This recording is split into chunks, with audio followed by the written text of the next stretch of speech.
दोस्तों, हम लोग दो बैलों की कथा पढ़े हैं। उस पाठ का आज हम लोग प्रश्न उत्तर लिखने जा रहे हैं। तो आइए अब हम लोग पहला प्रश्न लिखें। पहला प्रश्न है, काजी हाउस में कैद पशुओं की हाजिरी क्यों ली जाती होगी? उत्तर लिखिए। काजी हाउस एक प्रकार से पशुओं की जेल थी। उसमें ऐसे आवारा पशु कैद होते थे जो दूसरे के खेतों में घुसकर फसलें नष्ट करते थे। अतः काजी हाउस के मालिक का यह दायित्व होता था कि वह उन्हें जेल में सुरक्षित रखे तथा भागने न दे। इस कारण हर रोज उनकी हाजिरी लेनी पड़ती होगी।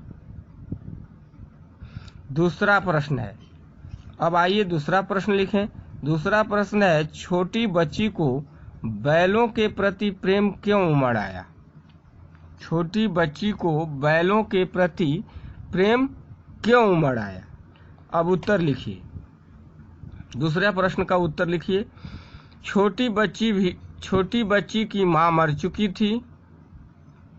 वह मां के बिछुड़ने का दर्द जानती थी, इसलिए जब उसने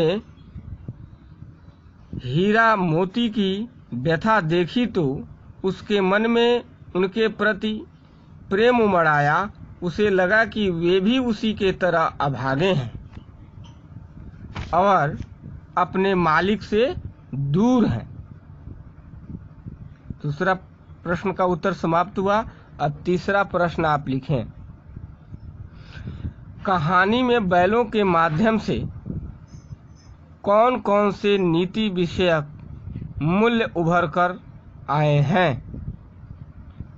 तीसरा प्रश्न है, कहानी में बैलों के माध्यम से कौन कौन से नीति विषयक मूल्य उभर कर आए हैं? आइए अब उत्तर लिखें। इस कहानी के माध्यम से निम्नलिखित नीति विषयक मूल्य उभर कर सामने आए हैं। पहला है, सरल सीधा और अत्यधिक सहनशील होना पाप है। पूर्ण विराम। बहुत सीधे इंसान को मूर्ख या गद्दा को एक इन्वर्टेड कामा में बंद कीजिएगा कहा जाता है। पूर्ण विराम। इसलिए मनुष्य को अपने अधिकारों के लिए संघर्ष करना चाहिए। दूसरा, नंबर 2, आज़ादी बहुत बड़ा मूल्य है। इसे पाने के लिए मनुष्य को बड़े से बड़ा कष्ट उठाने को तैयार रहना चाहिए। समाज के सुखी संपन्न लोगों को भी आज़ादी की लड़ाई में योगदान देना चाहिए। तीसरा प्रश्न पूरा हो गया। अब आप चौथा प्रश्न लिखिए। प्रस्तुत कहानी में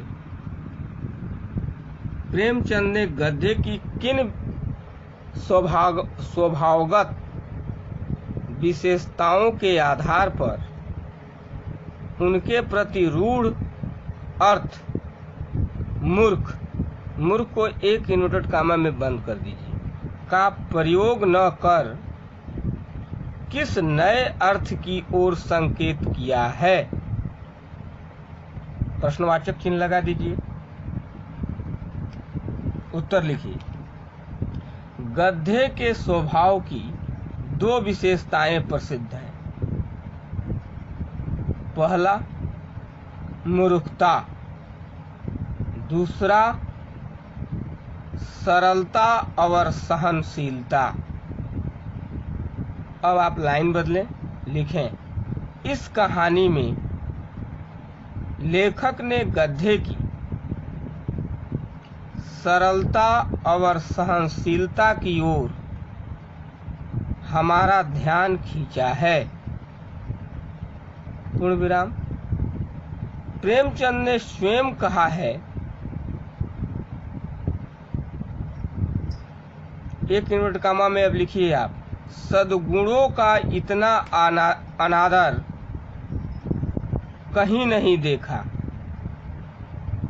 पूर्ण विराम।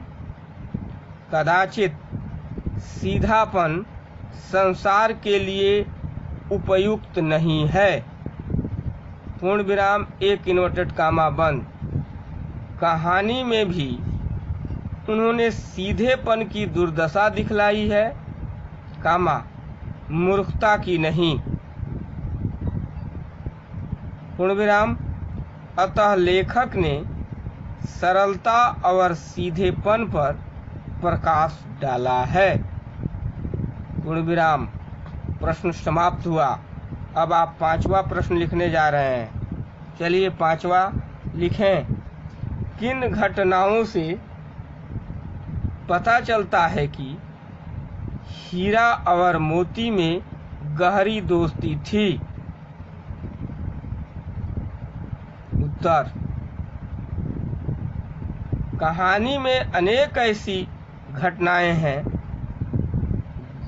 जिनसे पता चलता है कि हीरा और मोती में गहरी दोस्ती थी। हेडिंग बनाइए। पहली घटना, दोनों एक साथ गाड़ी में जोते जाते थे तो यह कोशिश करते थे कि गाड़ी का अधिक भार दूसरे साथी के कंधे पर न आकर उसके अपने कंधे पर आए। दूसरी घटना, हेडिंग बनाइए। गया ने हीरा के नाक पर डंडा मारा तो मोती से सहा न गया। वह हल रस्सी जुआ जोत कामा लगा दीजिए, सब लेकर भाग पड़ा। पूर्ण विराम। उससे हीरा का कष्ट देखा न गया। पूर्ण विराम। तीसरी घटना, जब मटर के खेत में मटर खाकर दोनों मस्त हो रहे थे तो वे सींग मिलाकर एक दूसरे को ठेलने लगे। पूर्ण विराम। अचानक मोती को लगा कि हीरा क्रोध में आ गया है तो वह पीछे हट गया। पूर्ण विराम। उसने दोस्ती को दुश्मनी में बदलने से रोक लिया। अब आप लिखें चौथी घटना, जब उनके सामने विशालकाय सांड आ खड़ा हुआ तो उन्होंने योजना पूर्वक एक दूसरे का साथ देते हुए उसका मुकाबला किया। आखिरकार सांड बेदम होकर गिर पड़ा। पांचवी घटना, मोती मटर के खेत में मटर खाते खाते पकड़ा गया। पूर्ण विराम। उसे हीरा अकेले विपत्ति में देखकर वापस आ गया और वह भी मोती के साथ पकड़ा गया।